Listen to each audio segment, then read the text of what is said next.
आदरणीय दर्शकवृन्द नमस्कार। कार्यक्रम खुला सिमानामा यहाँहरूको हार्दिक स्वागत छ। म हुँ राधेश्याम मल्ल। दर्शकवृन्द, कार्यक्रम खुला सिमाना विशेष गरी नेपाल र भारत बीच रहेको खुला सिमाना जसको दुरुपयोग हुँदा देखिएका सुरक्षा चुनौती र यससँग जोडिएका अन्य विषयवस्तुको सेरोफेरोमा रहेर हामीले छलफल गर्ने गरेका छौँ। र आज भने हामीले छलफल गर्नेछौँ नेपाल र भारत बीचको खुला सिमाना दुरुपयोग हुँदा यसले नेपालको अर्थतन्त्रमा कस्तो खालको प्रभाव पार्न सक्छ, अर्थात् भारतलाई पनि यसले आर्थिक रूपमा कस्तो खालको प्रभाव पार्न सक्छ भन्ने विषयमा, र दुवै देशबीच कस्तो खालको सहमति भएछ भने हामीले यस्ता विषयहरूलाई न्यूनीकरण गर्न सक्छौँ, अर्थात् यस्ता खालका समस्याहरूलाई न्यूनीकरण गर्न सक्छौँ भन्ने विषयको सेरोफेरोमा रहेर छलफल गर्नेछौँ। र आजको यस कार्यक्रममा हामीले छलफल गर्नका लागि आमन्त्रित गरेका छौँ अर्थ मन्त्रालयका आर्थिक सल्लाहकार डाक्टर चिरञ्जीवी नेपाल। आउनुहोस्, उहाँलाई कार्यक्रममा हार्दिक स्वागत गरौँ। डाक्टर साहब, यहाँलाई हार्दिक स्वागत छ। धन्यवाद। मैले कार्यक्रमको सुरुमा नै भने कि नेपाल र भारत बीच रहेको यो खुला सिमानाको दुरुपयोग हुँदा यसले अर्थतन्त्रमा कस्तो खालको प्रभाव पार्दछ, अर्थात् कसरी यसको दुरुपयोग भइराखेको छ, तपाईहरूको अर्थशास्त्रको भाषामा यसलाई कसरी विश्लेषण गर्नु भएको छ? अब यसलाई दुरुपयोग भने अहिलेको सन्दर्भमा दुरुपयोगमा दुईटा आर्थिक सुरक्षा दुईटा चिजले चाहिँ दुरुपयोगको रूपमा हेरिएको छ अर्थतन्त्रमा। किन हामीलाई पनि हाम्रो खुला सिमाना भएको कारणले गर्दाखेरि चाहिँ नि अब गैर भन्सार नतिरिकन चाहिँ करिब 40% अनुमानित हाम्रो एउटा अनुसन्धानबाट 40% वस्तुहरू चाहिँ नेपालभित्र आइरहेछ भन्ने हो, जसले गर्दा हाम्रो राजस्वमा ठुलो यसले चाहिँ नि घाटा पारेको छ।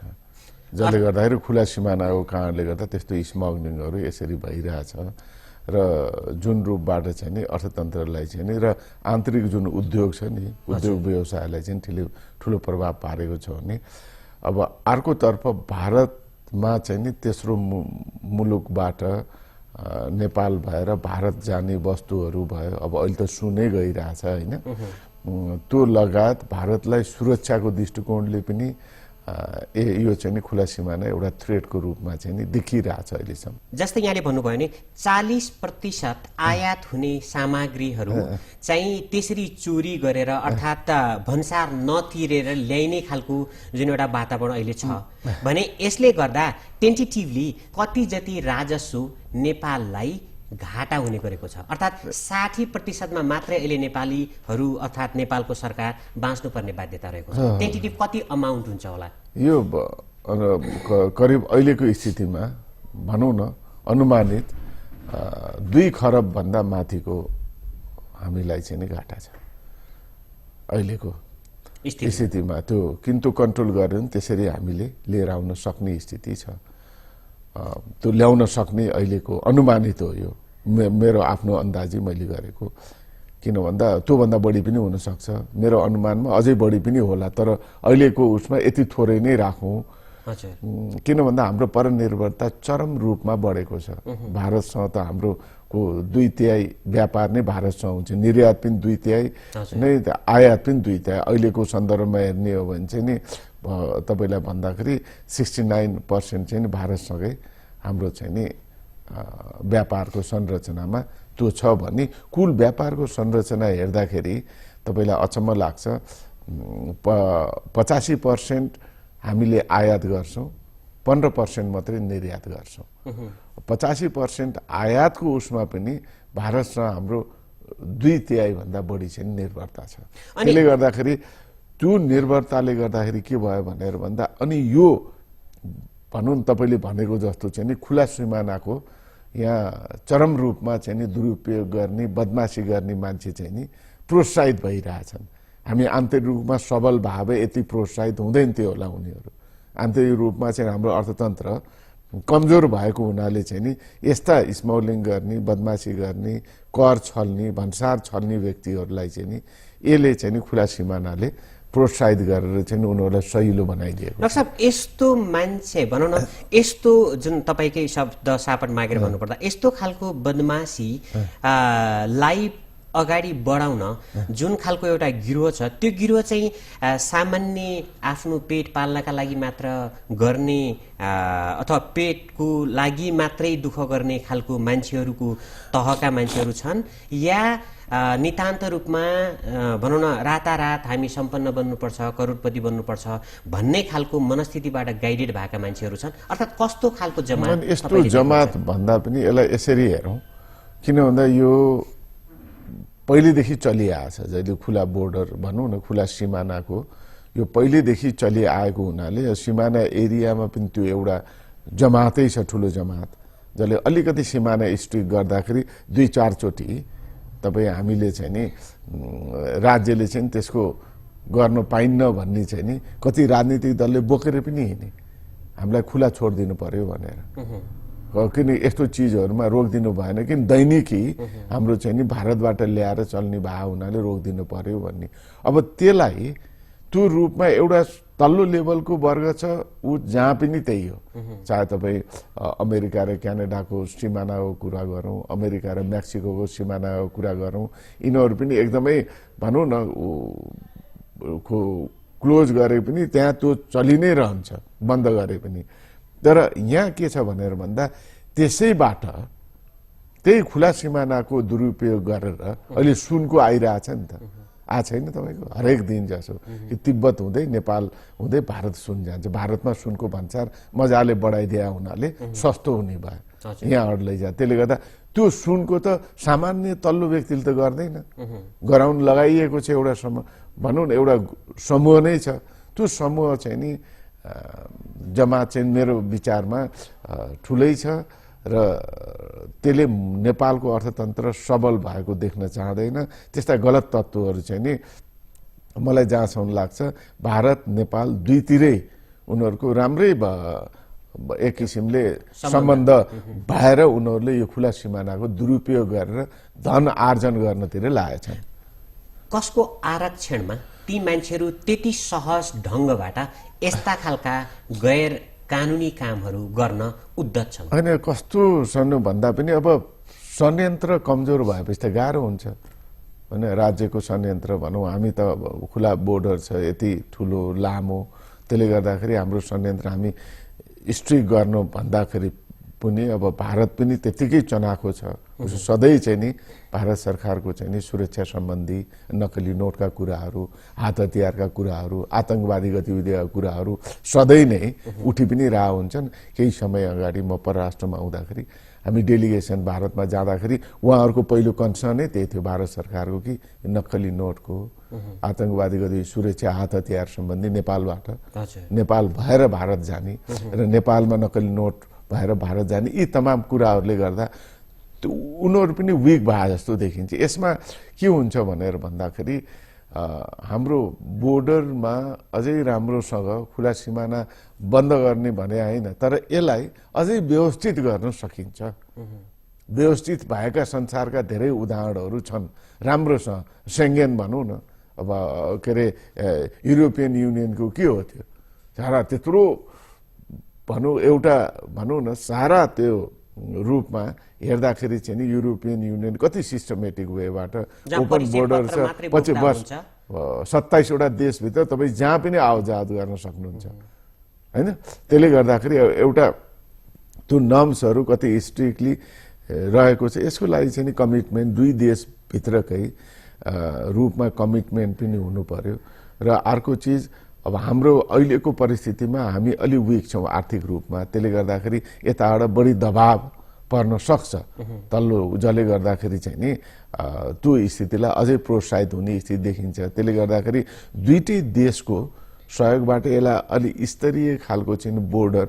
सुरक्षा नीति लिएर आएर जसले गर्दाखेरि चाहिँ नि अहिले आधुनिक तरिकाले यसलाई कन्ट्रोल गर्न सक्ने र बोर्डर एरियामा रहेका भारतीय नेपालीहरूलाई चाहिँ नि यस सम्बन्धी जागरुक बनाउनै पर्छ बोर्डर एरियामा रहेका नेपाली भारतीयहरू जुन छन् भारततिर रहेका भारतीय नेपाली उनीहरूलाई पनि यो राम्रो होइन है भन्ने चिजहरू हामीले भारत सरकारबाट पनि बताउन सके जस्तो लाग्दैन।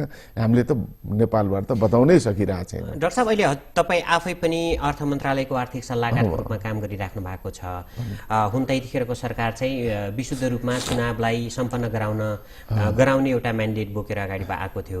त्यो खालको एउटा म्यान्डेट दिएको थियो। तथापि यतिखेर तपाईँले त्यो पाउनु भएको छ सरकारी स्तरमा, अर्थात् मन्त्रीहरूको बिचमा त्यो खालको एउटा बहस चलेको छ, जस कारणले गर्दाखेरि होइन है बोर्डरबाट यस्तो खालको समस्या सिर्जना भइरहेछ, त्यसलाई व्यवस्थित गर्नका लागि हामी अगाडि बढ्नुपर्छ भन्ने खालका चर्चा चलिरहेछ। तपाईँले यो धेरै अगाडिदेखि चलिरहेको हो कि नेपालमा जो सरकारमा आउँछु ऊ अत्यन्त संवेदनशील छ यसमा।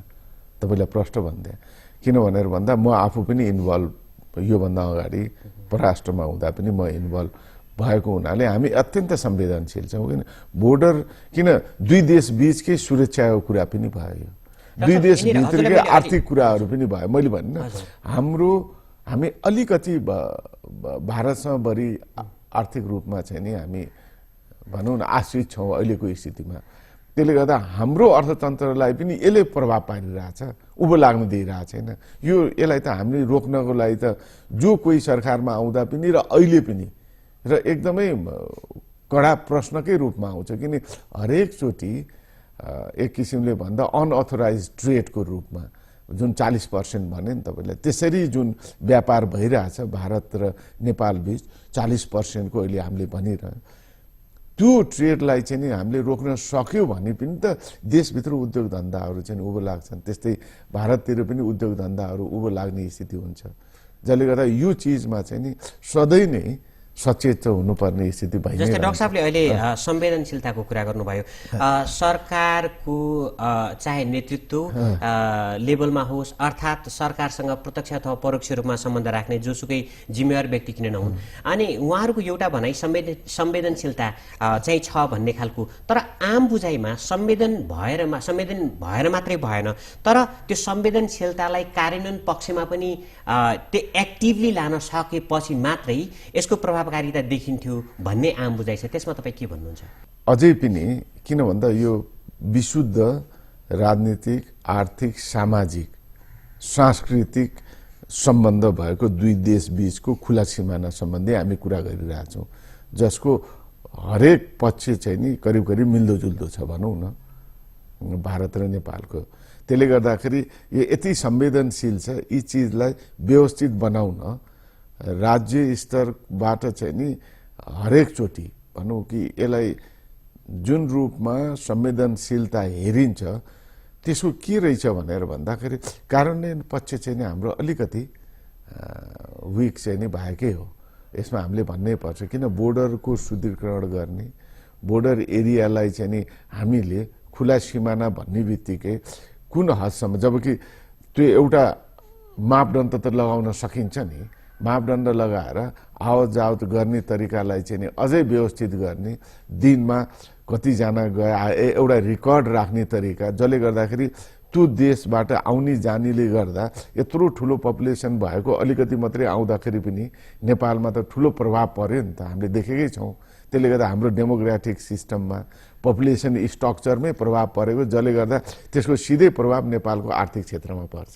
जसले गर्दा भएका साधन र स्रोत राज्यले जनतालाई छुट्याएको साधन र स्रोत नै अपुग्ने हुन्छ। किन जुन रूपमा चाहिँ नि अब अहिलेको चाहिँ बर्थ रेट भनौँ कि हेर्दा, पपुलेसन ग्रोथ रेट हेर्दा हाम्रो यो रूपमा बढ्ने त होइन नि। त्यसले गर्दाखेरि यी चिजहरूमा भारतसँग संवेदनशील भएर हामीले कुरा गर्ने स्थिति र हामीले भारतसँग सहयोग लिएर, यसमा त भारत त एकदमै इच्छुक छ सहयोग गर्न, हामीले कतिसम्म लिन सक्छौँ त, किन ऊ त हामीभन्दा सम्पन्न छ अहिले। त्यसले गर्दाखेरि हामीले कतिसम्म ऊ हरेक चिजमा सहयोग त गरिरहेछ, कतिसम्म सहयोग लिन सक्छौँ यो क्षेत्रलाई सुदृढीकरण गरेर नेपालको आर्थिक विकासको लागि। जसले गर्दा हाम्रो 1951 को चाहिँ नि सन्धिमै कि दुई देशबीच वस्तु सेवा र व्यक्ति आवजात गर्न पाउने भन्ने एउटा र ओपन बोर्डरको फेरि तपाईँलाई मैले बताउनै पर्छ यो आर्टिकल 13 मा चाहिँ नि एउटा ह्युमन राइट्स फ्री मुभमेन्ट भनेर आइरहेछ र ओपन बोर्डरले फेरि ग्लोबल इकोनोमीलाई अगाडि बढाउँछ भन्ने चाहिँ नि वर्ल्डको एउटा टप इकोनोमिस्ट भनौँ उनले नै चाहिँ नि फिलिप भन्नेले चाहिँ नि स्पष्ट रूपमा यत्रो ठुलो किताबै लेखेका छन्। त्यस कारणले गर्दा संसारमा ओपन बोर्डर प्रब्लम होइन, त्यो प्रब्लमलाई मिनिमाइज गर्नु जुन जुन देशभित्र चाहिँ नि त्यो ओपन बोर्डरको चाहिँ नि सम्बन्ध छ, खुला सिमानाको सम्बन्ध, ती देशहरूको सरकार र स्थानीय निकाय मिलेर सल्भ गर्नुपर्छ। यो त सम्पन्नता हो ओपन बोर्डर भनेको त, किन एक किसिमले संयुक्त रूपमा चाहिँ नि आर्थिक रूपमा दुईटैले आफूसँग भएका चिजहरू साटासाट गरेर सम्पन्न भएर भनौँ कि भूमण्डलीकरणमा आर्थिक रूपमा चाहिँ लड्न सक्ने क्षमता वृद्धि गर्ने। भनौँ न आज सेङ्गेनको के हो, युरोपियन युनियन करेन्सी नै सिङ्गल गराए, ओपन बोर्डर गराएर करेन्सी सिङ्गल गराए। युरोपियन युनियनमा कन्स्टिट्युसन एउटा भयो, युरोपियन युनियनको कन्स्टिट्युसन छ, हरेक राज्यको छ, त्यहाँ भइकन पनि युरोपियन युनियनको कन्स्टिट्युसनको बुदालाई नकाट्ने गरी बरु राज्यको कन्स्टिट्युसनको बुदा काटिएला। त्यसो एउटा करेन्सी सुद्धा एउटा गरेर वर्ल्डको संसारमा व्यापारमा सक्षम भएर अगाडि बढिरहेछ भनेपछि यसलाई हामीले कुन रूपमा ल्याउँ भन्दा कि यसले गर्दा हामीलाई बिगार्ने त्यो त मिनिमाइज गर्नु पर्यो। त्यो मिनिमाइज गर्नतिर चाहिँ नि हामी दुई देशकै सरकार र स्थानीय निकाय जुन रूपमा लाग्नुपर्ने लागेको छैन। स्थानीय निकायलाई त्यतिकै जिम्मेवारी एउटा दायित्व बोध गराउनका लागि नेपाल सरकारले के गर्नु पर्ला? मैले कर तिर्नुपर्छ, कर तिर्दा मेरो देश सम्पन्न हुन्छ, मेरो देश सम्पन्न हुनु भनेको म सम्पन्न हुनु हो भन्ने खालको मनोभावना जगाउनका लागि नेपाल सरकार कहाँनिर चुकेको छ र के गर्नु पर्ला? नेपाल सरकारको हाम्रो कर तिर्ने भन्ने होइन, कर छल्न पायो भने ठुलो भइन्छ भनेर अति ठुल्ठुला मान्छेले पनि कर छलेको सुन्नुभयो नि त होइन। भनौँ न एक किसिमले भन्दाखेरि नेपालका वरिष्ठ व्यक्तिहरूले पनि कर तिर्नुपर्छ भनेर ठुलो भनौँ न हो हल्ला गरेको पनि सुनिएन। त्यसले गर्दाखेरि कर भनेको मैले मुलुकको लागि तिर्नुपर्छ, या भन्सार भनेको मैले मुलुकको लागि दिने हो, यो मुलुकले मेरो लागि मेरो सन्ततिको लागि चाहिँ नि काम गर्नको लागि, यो मुलुक चलाउनको लागि हो। चाहे बाटो बनाऊ, चाहे स्कुल बनाऊ होइन, चाहे स्वास्थ्य चौकी बनाऊ, अति विकट दुर्गम क्षेत्रमा खाद्यान्न सप्लाई, यो सबै यो पैसा हो। त्यसले गर्दा मेरो जिम्मेवारी छ भन्ने फिलिङ भयो भने चाहिँ नि व्यक्तिलाई हुन्छ। त्यो एवेरनेस अझैसम्म पनि आएको छैन। जसरी विदेशीहरूले के भन्छन्, या दाती निकायहरूले तपाईँलाई बताइदिइहालौँ, यो त हाम्रो देशमा हाम्रो चाहिँ नि ट्याक्स पेयर जसले कर तिरेका व्यक्तिहरूको पैसा हो, तिमीहरूले कहाँ हामीलाई नसोधिकन खर्च गर्न पाउँछौ? तिमीहरूले खर्च गरेको हाम्रो देखिनु पर्यो, पारदर्शिता हुनु पर्यो। त्यसले नेपाल सरकारलाई नआइने हामी दिन्नौ, हाम्रो ट्याक्स पेयरको पैसा हो यो र मैले पैसा तिरेको छु। त्यसले गर्दाखेरि बडो पारदर्शी हुनुपर्छ। त्यति सजग भएर डेभलपमेन्ट फन्ड आउँछ, विकासको चाहिँ नि पैसाहरू यसरी आउने हो नेपालमा, सहायता हरेक चिज। त्यसले गर्दा यहाँका जति दाती निकाय छन् सो सेयर भएर बसेका कारणै त्यही हो, किन उनीहरूले त्यसको महत्त्व बुझेका छन्। हामीले यो हाम्रो पैसा हो, त्यसले गर्दाखेरि यो राम्रो रूपमा लागू हुनुपर्छ, मैले तिरेको छु राज्य निर्माणको लागि भन्ने त्यो फिलिङै भएको छैन। त्यसले गर्दा तपाईँलाई अहिले बताइदिइ पनि हालौँ, जम्मा कुल पपुलेसन चाहिँ नि 2,64,00,000 लाखमा 11 लाखले मात्रै तपाईँको कर तिर्छन् अहिलेको स्थितिमा। आज 11 लाख, करिब 11 लाखले विभिन्न उसबाट चाहिँ नि करहरू तिरेर भनिसकेपछि अब आफै अनुमान गर्नुहोस्, 2 करोड 89 लाखलाई चाहिँ नि अहिले त्यो पैसाले चाहिँ नि हामीले विकास निर्माण होइन भनौँ सामाजिक सुरक्षा यो भत्ता दिएर चाहिँ नि सम्पूर्ण चिज गर्नुपर्छ, यो जान्छ। जबकि हाम्रो आग्रह के छ भनेर भन्दाखेरि युरोपका भनौँ स्क्यान्डिनेभियन कन्ट्रीको जस्तो स्विडेनमा 54% पपुलेसनले कर तिर्छ। अब त्यहाँको के छ भनेर भन्दा बेरोजगार भत्ता पनि पाउँछन्, काम पनि गरेका छन्, खुला अर्थतन्त्र नीति आर्थिक नीति छ, सामाजिक सुरक्षा पनि राम्रो छ। अब त्यही स्तरको यहाँ हाम्रा भनौँ न पार्टीले त्यही स्तरको र व्यक्तिहरूले त्यही कुराहरू हामीलाई पनि सुरक्षा भत्ता चाहियो भन्छन्, हामीलाई पनि भनौँ न एक किसिम बेरोजगार भत्ता चाहियो भन्छन्, सुरक्षा भन्न सामाजिक सुरक्षा भत्ता भन्नुपर्छ। त्यो चाहिँ जहाँ छ त छैन नि। अब कर पनि नतिर्ने, मुलुकप्रतिको जिम्मेवारी पनि नहुने भन्दाखेरि यो स्थितिले गर्दा हामीलाई गाह्रो त्यो अवेरनेस जुन छ नि त्यो हुन नसकेको। अर्को चिज त्यो बोर्डर साइडमा यो त हामीले पटक्कै गर्न सकेनौँ कि बोर्डरको व्यक्तिहरूलाई, नेपालको व्यक्तिहरूलाई हामीले कि यो चिजलाई हतोत्साहित गर्नुपर्छ भन्ने यो अवेरनेस यो क्लास लिएर हुन्छ कि ट्रेनिङ गरेर हुन्छ कि त्यो गर्नै पर्दो रहेछ। किन युरोपको तपाईँलाई बताउँ, युरोपको यी सबै यो सेङ्गेन जुन कन्ट्री छ युरोपियन युनियनको हरेकको त्यो बोर्डरको मैले थाहा पाएको बोर्डरको जो पपुलेसन जुन बोर्डर नजिक नजिक बसेका हुन्छन् उनीहरूलाई सबै यो सम्बन्धी पुरै अवेर यति संवेदनशील हुन्छन्। किन राष्ट्र त हो नि, त्यहाँ त एउटा युनियन ठुलो हो त राष्ट्र हो, त्यसले गर्दाखेरि त्यो संवेदनशील सिकाएको हुनाले त्यहाँ अनअथराइज त्यहाँ पनि हुन खोज्छ, नहुन खोज्ने होइन, तर यस्तो मिनिमाइज भएको छ जसले गर्दाखेरि ओभरअल इकोनोमीलाई चाहिँ नि त्यो बुस्ट हुन्छ। सायद त्यो त्यस्तो नहुन सक्नुको पछाडि जसरी जनताले तिरेको कर छ त्यसको सही सदुपयोग राज्य स्तरमा नभएको देखिएका कारणले गर्दाखेरि पनि त हुन सक्छ। राज्य स्तरमा नभएको देखि त्यो त प्रष्टै हो, तपाईँले भने भ्रष्टाचारको कुरा अनि एकदम अवचलनको कुरा हुन सक्छ। त्यो एकदमै सही कुरा हो। राज्य स्तरमा राज्यले त्यसको सदुपयोग राम्रोसँग गर्न सकेको छैन, पटक्कै छैन, सही कुरा। त्यसमा कुनै लुकेकै छैन, तर त्यो गराउनु पर्यो नि त। राज्य सञ्चालन गर्ने राजनीतिक पार्टी अब अहिले भनौँ न भर्खर चुनाव सिद्धिएको छ, अब नयाँ राजनीतिक पार्टी उसले त्यो स्थिति बनाइदिनु पर्यो, त्यो आउनु पर्यो। त्यसले त्यो भयो भने के हुन्छ भन्दा यो अनअथराइज ट्रेड खुला सिमानाको हामीले गलत होइन कि सही अर्थमा यसको व्याख्या गरेर हामी जान सक्छौँ अगाडि। भनौँ न अस्ट्रेलिया र न्युजिल्यान्डको अस्ट्रेलियन मान्छेहरू न्युजिल्यान्ड पनि जान पाउँछ, न्युजिल्यान्डको अस्ट्रेलिया गएर काम गर्नु त्यो खुला सिमाना भनौँ, त्यहाँ त समुद्र छ, समुद्र भए पनि एउटा सानो आइडेन्टिटी कार्डले ऊ यता र उता मजाले मुभ भएर इकोनोमीलाई त राम्रै गरेको छ। अब यसलाई व्यवस्थित तरिकाले अगाडि बढाउन, जस्तै तपाईँले भन्नुभएको जो 40% आयात हुन्छ त्यसमा चाहिँ चोरी निकासी अर्थात् त्यो ट्याक्सको बाटो नभएर आउँछ भने त्यसलाई ट्याक्सको दायरामा पार्नका लागि मान्छेहरूलाई त्यो खालको अवेरनेस सिर्जना गर्नका लागि नमान्ने मान्छेलाई सरकारी भनौँ न सरकारको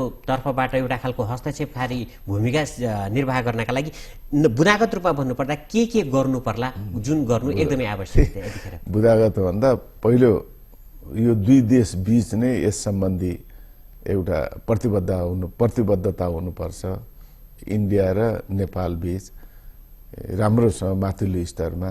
त्यसपछि अब यो इन्डियामा जुन राज्यहरू छ विभिन्न राज्य अहिलेको स्थितिमा त बिहार, उत्तर प्रदेश, बङ्गाल भने पश्चिम बङ्गाल यी राज्यका चाहिँ नि मुख्यमन्त्री भनौँ त्यहाँको सरकारसँग चाहिँ नि फेरि अर्को सम्बन्ध हुनु पर्यो।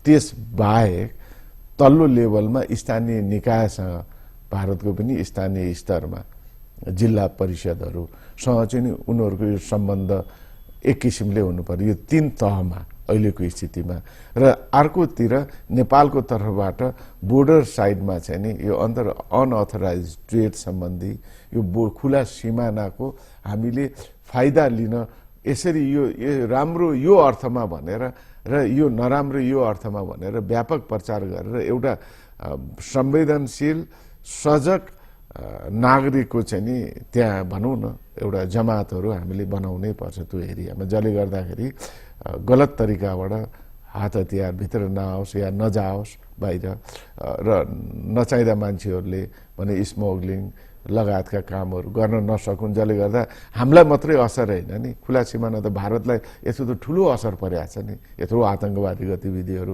भइरहेछन् जसले गर्दाखेरि हरेकचोटि नेपाल नै पोइन्ट आइरहेछ कि यहाँबाट गइरहेछ भनेर।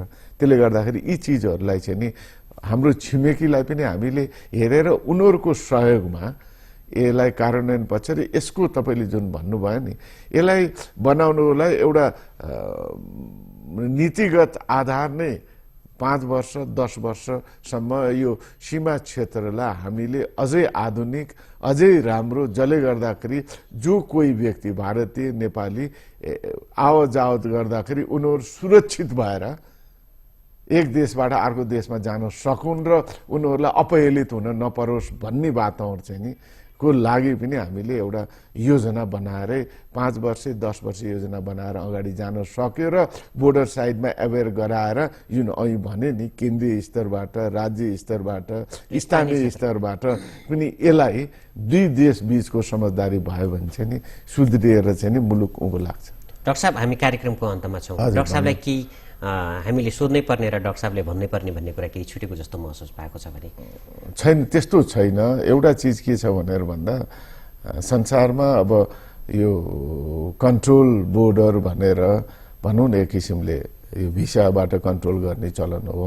अर्को चिज चाहिँ नि कन्डिसनली ओपन भनेर जुन 1951 पछि रिफ्युजीहरूलाई चाहिँ नि फ्री मुभमेन्ट गर्न दिने र अर्को चाहिँ नि क्लोज बोर्डर भनेर चाहिँ नि कुनै पनि देश उत्तर कोरिया दक्षिण कोरिया अमेरिका मेक्सिको लगायतका देशहरू यिनीहरू चाहिँ नि इन्डिया पाकिस्तान होइन अब यी देशहरू चाहिँ नि कि एक आवत जावत गर्न नपाउने भन्ने त्यो एउटा प्रावधान त अहिले पनि छ। तर संसारको अर्थतन्त्रले यस्तो बनाइदियो कि अब हामी सिमाना भए पनि संसार नै एउटा देश हो भन्ने स्थितिमा गइसकेको हुनाले त्यसलाई चाहिँ नि मध्यनजर राखेर हामीले हाम्रो देशभित्र पनि यो जुन ओपन बोर्डर छ यसको चाहिँ नि प्रचुर फाइदा भारतसँग, भारत त अब उदयमान अर्थतन्त्र भयो, भारतसँग फाइदा लिन सक्नु पर्यो भन्ने हो, जसको लागि चाहिँ नि सहकार्य दुई देश बीचको सहकार्य र लामो समयको लागि